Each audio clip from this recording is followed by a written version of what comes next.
Don't be silly, we'll say to our kids. We love you all the same. Most of the time, it's true. Sometimes one of our kids will have something about him or her, something special that finds a place in our hearts different than the rest of our kids. Might just be the developmental stage of the child. We're crazy about toddlers, how cute they are as they begin to talk and walk. Could be that he's the only boy, she's the only girl in the family. Or it might just be that this particular child's personality clicks with ours in a way that none of our other children do. Torah describes in this week's Parsha that Yaakov had such a son, Yosef. And Yaakov loved his son Yosef more than his other children.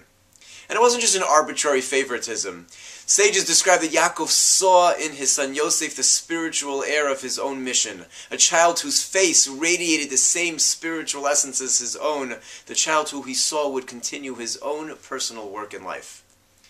And as an expression of his recognition of that mission, Yaakov gives to Yosef a coat, a special tunic that only Yosef receives.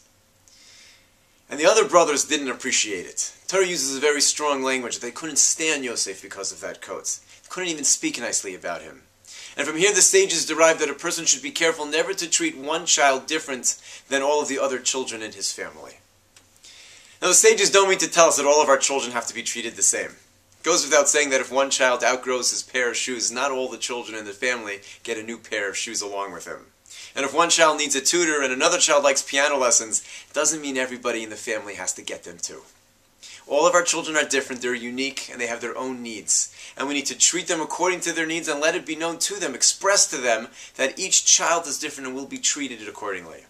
But when it comes to our expressing our love, our affection to our children, then we have to be careful that it's all the same. And our kids are so tuned into this. They're so perceptive. They hear the way we speak about our kids. They can tell if there's one child in the family that we speak about with a little different tone, with a little sparkle in our eye. They notice if one child always gets away with everything, never gets punished, never gets caught or has to deal with any consequences of their actions. They know that there's one particular child who always gets whatever he or she asks for. And they resent that child more than anything.